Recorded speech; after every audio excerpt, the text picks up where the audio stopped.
오늘 하나님께서 우리에게 주신 말씀은 출애굽기 14장 10절에서 18절, 시편 62편 5절에서 8절 말씀입니다.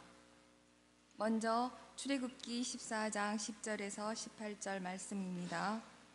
바로가 가까이 올 때에 이스라엘 자손들이 눈을 들어 본즉 애굽 사람들이 자기들 뒤에 이른지라.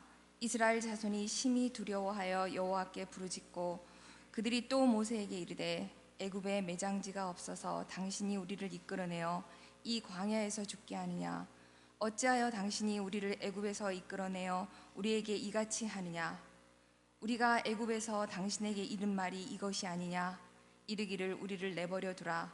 우리가 애굽 사람을 섬길 것이라 하지 아니하더냐? 애굽 사람을 섬기는 것이 광야에서 죽는 것보다 낫겠노라.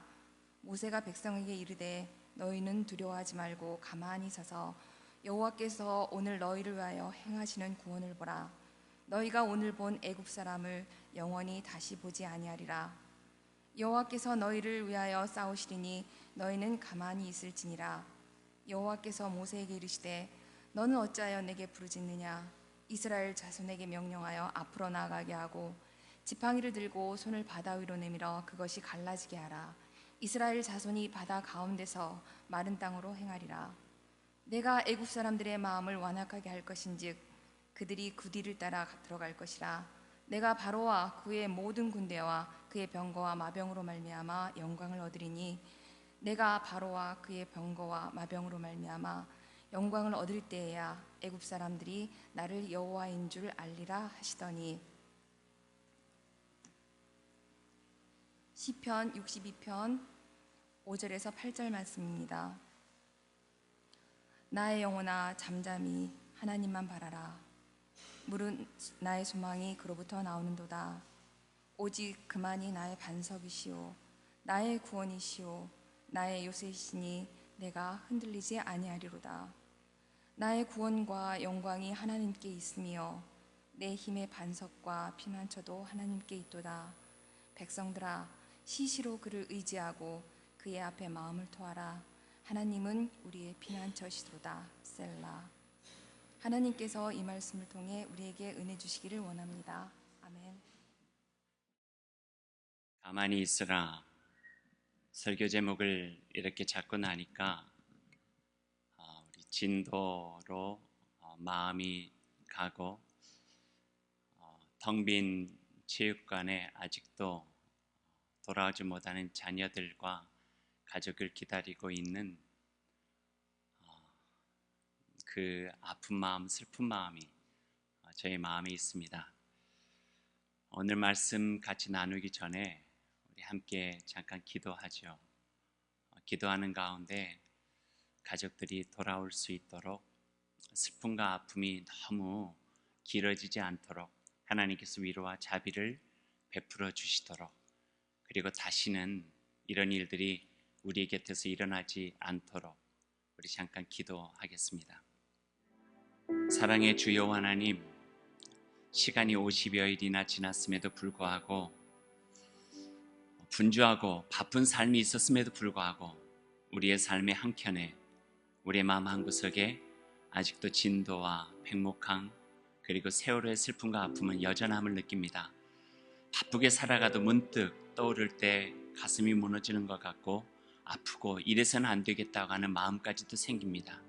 하나님, 위로해 주시고 자비를 베풀어 주시고 우리에게 용기도 주셔서 하나님, 우리 앞에 있는 그 아픔과 슬픔을 그냥 여전히 그 모습으로 남아있게 하지 않게 하시고, 하나님 거기에서 우리에게 주신 지혜와 용기로 이 세상이 더 이상 그런 아픔과 슬픔으로 인하여서 힘겨워하지 않도록 주님 한마음으로 함께 할 수 있도록 주님 인도하여 주옵소서.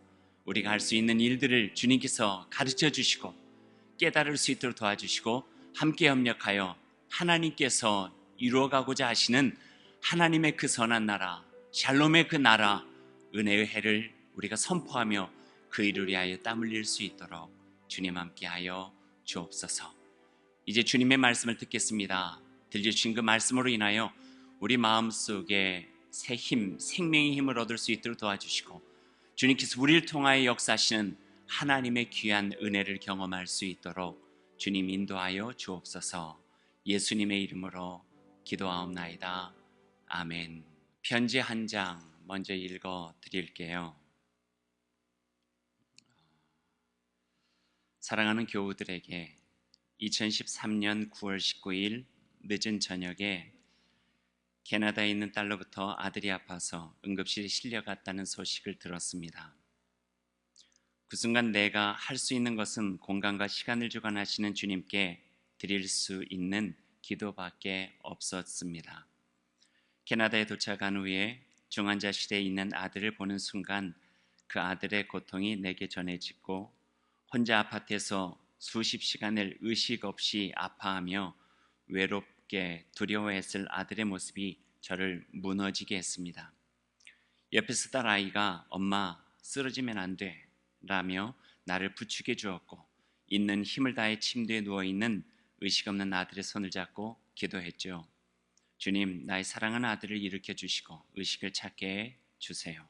그리고 치유해 주세요. 중환자실에서 열흘, 일반 병실에서 열하루, 뇌수막염이라는 무서운 병을 치료한 후에도 그렇게 염려하던 박테리아에 의한 감염으로 상상할 수 없는 후유증을 남기게 되었답니다. 누워있어도 얼굴과 온몸에 일어나는 경련, 말을 할 수도 눈에 초점을 맞출 수도 없고 사물을 볼 수도 없고 손과 몸을 마음대로 움직이지도 못하고 심지어 물 한 모금도 마실 수 없었습니다. 모든 근육이 그 기능을 잃어버린 것입니다. 그런 아들을 보면서 엄마인 제가 할 수 있는 일은 아무것도 없었습니다. 오직 주님께 기도하면서 아들이 들을 수 있기를 기대하는 마음으로 하나님의 말씀, 성경 구절을 읽어주는 일뿐이었습니다. 모세가 백성에게 이르시되 너희는 두려워하지 말고 가만히 서서 여호와께서 오늘 너희를 위하여 행하시는 구원을 보라. 여호와께서 너희를 위하여 싸우시리니 너는 가만히 있을지니라. 이 편지는 작년 가을 아들의 급한 소식 듣고 캐나다 가셔서 벌써 9달이 지났네요. 아들 돌보고 계시는 장현숙 집사님이 보내신 우리 교회 교우들을 향한 편지예요. 고맙다고요. 기도해 주셔서 또 위로해 주시고 말씀으로 문자 보내주시고 함께하는 것들이 느껴져서 고맙다고 하는 그 마음 담아서 보내주신 편지입니다. 그 편지의 한 부분을 제가 여러분에게 읽어드렸어요. 하나님의 말씀은요, 우리에게 늘 힘이 돼요. 왜냐하면 하나님의 말씀은 살아있거든요. 왜 하나님의 말씀이 살아있는 줄 아세요? 하나님께서 살아계시기 때문에 하나님의 말씀은 살아있어요. 그것을 믿고 그 하나님의 말씀으로 위로받고 그 말씀으로 우리의 길을 찾고 그 말씀으로 살아가는 자는 살아계신 하나님과 더불어 이 땅에서 살아있는 생명으로 살아갈 수 있는 은혜를 경험할 수 있게 되죠. 하나님의 말씀, 그분의 말씀은 살아계시고 그분의 영이 함께 하시기에 하나님의 말씀은 우리에게 위로도 되고 격려도 되고 희망도 되고 생명으로 이끄는 길이 되어지기도 합니다. 제가 설교 준비할 때마다 가끔 이렇게 부르는 찬송이 있어요. 주의 말씀은 내 발의 등불이요 내 길의 빛이 됩니다. 주의 말씀은 내 발의 등불이요 내 길의 빛이 됩니다. 그것이 하나님의 말씀입니다. 삶이 어렵고 힘이 들 때에 하나님의 말씀을 우리의 마음에 두면 힘을 얻을 수 있습니다. 앞날이 불확실하고 어떻게 살아가야 할지 막막해질 때에 하나님의 말씀을 우리 마음에 두면 우리는 주님의 도우심으로 인하여서 한 걸음 나아갈 수 있는 길을 볼 수 있게 되고 그 길로 걸어갈 수 있게 됩니다. 내 마음이 지쳐있고 영적으로 가라앉아 하나님의 사랑조차 희미해질 때에 하나님의 말씀을 우리 마음에 두면 그 말씀이 우리에게 도움이 되어지고 우리를 통하여서 역사하시고 그 사랑으로 자기 아들까지 내어주신 하나님의 그 크신 은혜를 우리가 경험하게 됩니다. 하나님의 말씀이 살아있음은 하나님께서 살아계시기 때문에 그렇습니다. 출애굽기 14장 14절 오늘 말씀 장 집사님 캐나다로 떠나신 다음에 뭔가 함께하고 싶은 마음으로 카톡으로 보내드린 성경 말씀이에요. 너희는 두려워하지 말고 가만히 서서 여호와께서 오늘 너희를 위하여 행하시는 구원을 보라. 여호와께서 너희를 위하여 싸우시리니 너희는 가만히 있을지니라. 집사님, 이 말씀에 힘을 내시고 가만히 있는 것 같지만 하나님께서 집사님과 아들 민재를 위해서 일하시는 그 일들을 보시기 바랍니다 라고 문자를 드렸어요. 이 말씀은 앞뒤 좌우가 완전히 꽉 막혀 깜깜한 어둠 속에 있는 것과 같은 이스라엘 백성에게 주신 하나님의 살아계신 말씀입니다. 앞에는 홍해가 가로막혀 있었고요, 뒤에는 애굽 군대가 600승의 전차를 끌고 쫓아오고 있었죠.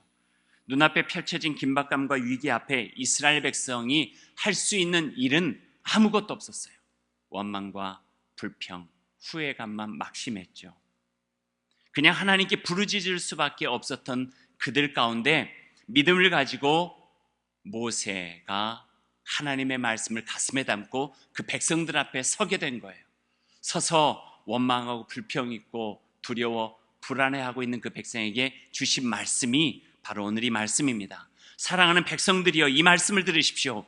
두려워하지 마십시오. 그리고 가만히 서서 여호와 하나님께서 오늘 우리를 향하여 행하시는 그 구원을 보시기를 원합니다.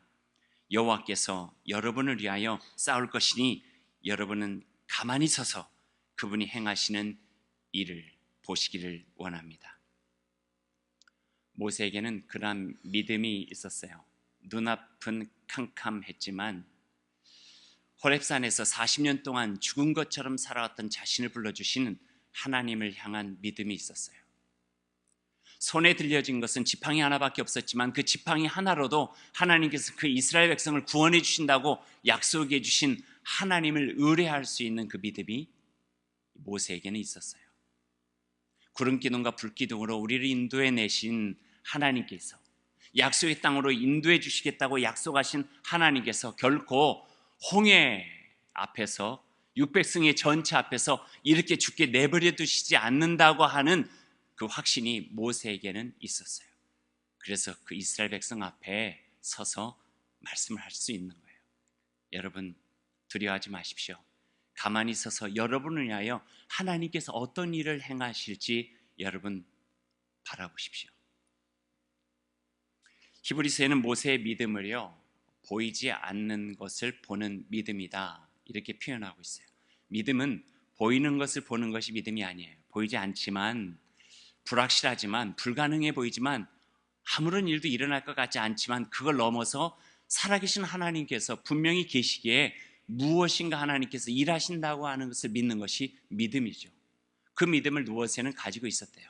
40년 모래바람이는 광야에 있음에도 불구하고 그것을 넘어서 이끌어 가시는 하나님의 약속의 땅을 볼 수 있었고요, 홍해가 가로막혀 있지만 홍해 너머를 보고 600승의 전차로 뒤에서 쫓겨가고 있지만 하나님께서 함께 해주신다고 하는 그 약속의 말씀을 모세는 믿을 수 있었던 거예요.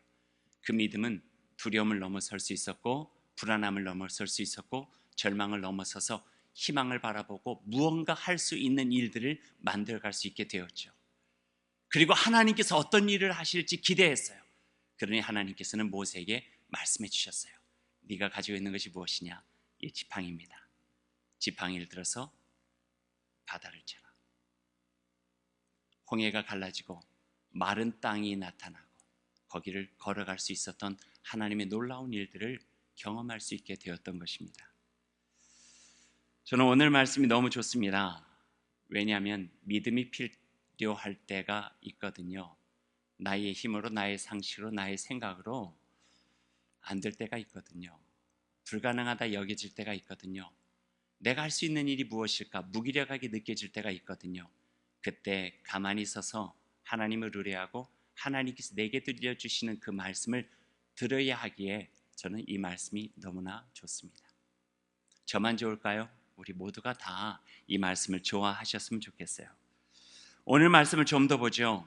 오늘 말씀 이 짧은 구절 안에요, 특별히 14절, 13절 이 두 구절 안에 두 번이나 반복되어져서 우리에게 주시는 말씀, 한 구절의 단어가 있어요. 그것은 다름 아닌 오늘 설교 제목과 같은 가만히 있으라 하는 거예요. 가만히 서서 가만히 있으라. 가만히라는 거예요. 가만히. 저는 이 뜻을 알고 난 다음에 이 구절을 더 좋아하게 되었어요. 여기서 가만히라고 하는 단어는요, 구약 히브리어로 보면은 하라시예요. 하라시. 그 재미있어요. 쉬, 조용하라는 거예요. 하라시. 이거는요, 다른 의미가 아니라 이런 의미가 있어요. 이런 뜻이 담겨져 있어요. 너의 숨을 잠깐 멈추고 하나님의 숨소리를 들어보라. 이게 하라시예요. 하나님께서 이 우주 안에서 생명의 맥박과 같이 숨을 쉬고 계신대요. 우리의 숨이 너무 크고 우리의 생각이 너무 크면은 하나님의 숨소리를 들을 수 없고, 하나님께서 이 땅에서 이 세상 가운데서 생명의 박동을 치면서 일하고 계시는 것들이 느껴지기 어렵다 하는 말씀이죠. 그러니 그럴 때일수록 우리에게 성경 말씀은 하라시라고 이야기해요. 가만히 있어라. 가만히 있어라. 좀 가만히 있어봐라. 꼼짝 마라가 아니에요. 가만히 있어서 귀를 기울여서 들어보라는 거예요. 하나님의 숨소리를 들어보라는 거죠. 그리고 그 하라시라고 하는 이 단어에는요, 숨소리를 들으라 하는 것 외에 또 하나의 의미가 있는데, 그것은 숨을 죽이고 가만히 하나님께서 내 곁으로 다가오시는 그 발자국 소리도 들어보아라 하는 거예요. 그래서 이스라엘 백성들에게 하라시라고 하는 것은 가만히 있어, 꼼짝하지 마. 부모가 자녀들에게 강압적으로 너 가만히 있어, 꼼짝하지 말고 여기 있어야 돼 라고 말하는 것이 아니라, 가만히 있어봐, 불안해하지 마, 두려워하지 마, 긴장하지 마, 힘들지, 어려워하지 마, 내가 있잖아. 이 아빠가 너를 지켜줄게, 이 엄마가 너를 지켜줄게. 안심시키는 그 마음이 바로 이 하라시라고 하는 단어 속에 담겨져 있다고 하는 거예요. 어떤 의미인가요? 내 곁에 계신 하나님의 존재와 임재를 느끼라는 거죠. 살다 보면 너무나 큰 일을 당하면은요, 하나님의 부재에 대한 마음이 들어요. 하나님의 무기력에 대한 마음이 들어요. 하나님 정말 살아계시는 것일까? 하나님 정말 일을 하실까? 하나님 나를 사랑하기나 하실까? 무기력과 부재와 그런 마음들이 우리 마음의 의구심으로, 의심으로, 때로는 원망과 불평으로 나타나게 되죠. 그때 오늘 믿음을 가진 모세가 하신 말씀처럼 우리에게 하라시라고 이야기하고 있는 거예요. 잠깐 너의 생각으로 생각하지 말고, 너의 판단으로 판단하지 말고, 너의 경험으로 미루어 짐작하지 말고, 너의 생각과 너의 경험과 너의 판단을 넘어서서 우리 가운데 일하고 계시는 하나님의 흔적, 하나님의 숨소리, 하나님의 그 발자국 소리를 들어보라는 거예요. 거기에 미세하게 들려주시는 하나님의 음성이 있는데, 그 음성을 통하여 그 다음에 일어나서 살아가고, 그 다음에 일어나서 일을 해도 늦지 않는다고 하는 하나님의 말씀이 이 하라시, 가만히 있으라 하는 말씀 속에 담겨져 있는 거예요. 오늘 말씀의 서두에도 이야기했지만, 이 제목을 잡고 난 한 주간 동안 세월의 생각이 참 많이 났어요. 그 아이들이 가만히 있어, 이 한마디 믿고 아무 일도 하지 않는 선장과 선원들에게 목숨 맡기고 그 차가운 바닷속으로 잠겨 버렸죠. 얼마나 불쌍해요. 얼마나 가슴 아파요. 화가 날 정도예요. 하지만 우리 하나님 그렇게 말씀하지 않으세요. 가만히 있어가 아니에요. 꼼짝하지 말고 잠잠해, 그런 강압적인 그런 모습 아니에요. 내가 곁에 있으니 염려하지 마. 무엇인가 하려고 하지 마. 너의 힘으로는 버거워. 네가 할 수 있는 일이 아니야. 네가 감당해낼 수 있는 일들이 아니야. 나에게 맡겨. 너는 가만히 있어. 내가 너를 위해서 어떤 일을 하고 있는지 네가 한번 봐. 이 말씀을 우리에게 지금 들려주고 계시는 거죠. 불안하지? 두렵고 무섭지? 잠깐 숨을 고르고 가만히 있어. 그러면 내가 너희를 위해서 어떻게 일하고 있는지를 내가 보여줄게 라고 말씀해 주고 계시죠. 사람의 무책임한 가만히 있으란 말에 생명을 빼앗겼다면 오늘 진도에 텅텅 비어버린 몇 사람만 남은 체육관을 떠나긴 했지만 아직도 그 마음속에 너무나도 힘겨 있을 우리의 정말 가족들, 함께 살아가야 될 동시대의 우리의 귀한 사람들 가운데 오늘 주님께서 들려주신 그 하라시, 이 음성이 들려주셨으면 좋겠습니다. 그래서 우리는 어떻게 살아갈까 염려할 수 있겠지만 하나님께서 그들과 꼭 함께 해주셔서 손 붙잡아 주시고 가만히 있어, 뭔가 하려고 하지 마, 내가 도와줄게, 내가 힘이 되어줄게, 그들의 마음을 안심시켜 주시면서 함께 일어나서 먼저 한 걸음 한 걸음 가시는 하나님의 모습이 그들과 또한 우리와 함께 해주시기를 원합니다. 여러분 이런 경험 있으셨죠? 부모로서요. 저도 그런 경험들이 있었어요. 아이들이 어릴 적에 밖에 막 비가 많이 오고 막 천둥이 치고 막 번개가 치면은 아이들이 어떻게 해요? 무서워서 잠 못 자잖아요. 그럼 아이들이 할 수 있는 일이 뭐예요? 엄마 아빠가 자고 있는 방에 쪼르륵 와서 이불 속으로 쏙 들어오는 거예요. 그럼 무섭니? 이제 좀 안 무섭대요. 밖에는요 번개도 그대로 있고 천둥도 그대로 있어요. 엄마 아빠에게는 천둥과 번개를 제어할 수 있는 능력이 하나도 없어요. 하지만 아이들에게는 엄마 아빠가 그 옆에 있다고 하는 그 존재만으로도 마음의 위로가 되고 안심이 될 수 있는 거예요. 살아계신 하나님은 능력 있는 분이에요. 그분이 우리와 함께 하신다고 하는 것은 얼마나 큰 힘이 되어질까 하는 말씀이에요. 여러분, 기도가 바로 그거예요. 기도의 신비는요, 살아계신 하나님의 존재를 느끼는 거예요.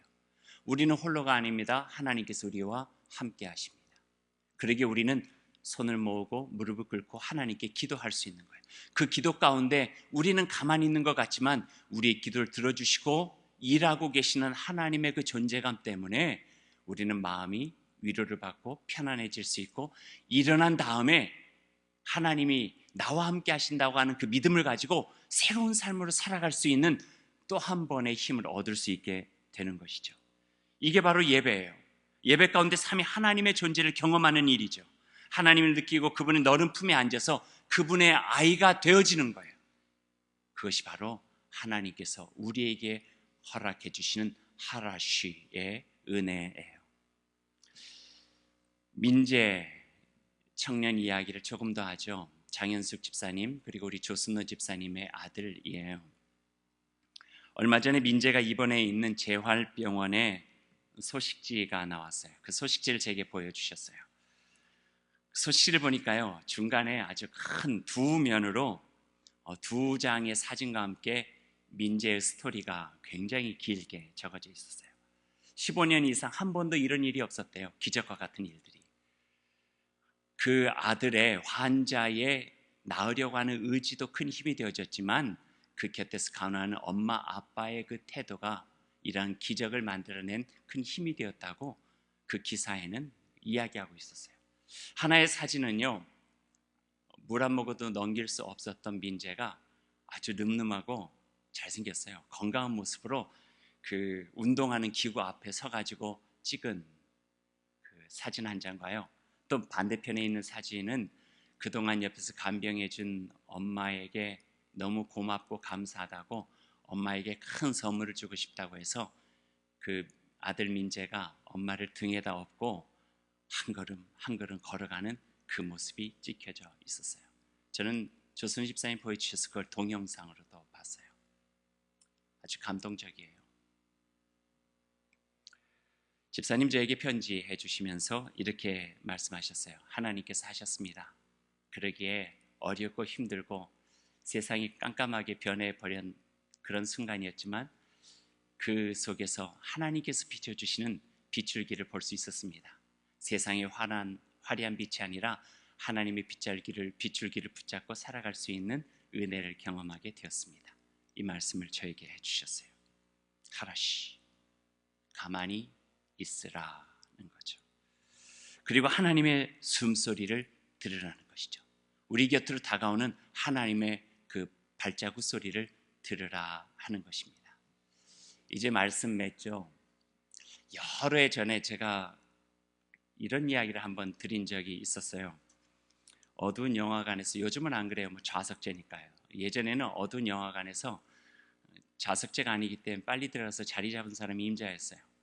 근데 제가 나름대로 어두운 영화관에서 이 자리를 잡는 노하우가 있어서 여러분에게 말씀드린 적이 있는데 기억을 하시는지 모르겠어요. 그 노하우는 바로 이거예요.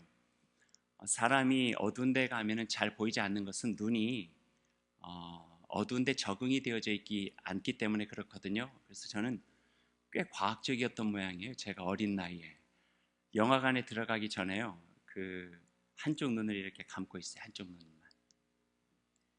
한쪽 눈으로 이렇게 보고 있다가 영화관에 탁 들어가면 눈을 바꿔 뜨는 거예요.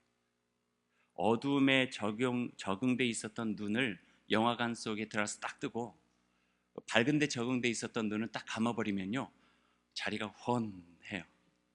다른 사람 헤맬 때 딱 자리 잡을 수 있는 그런 노하우가 있어요. 요즘엔 필요 없을지도 모르겠어요.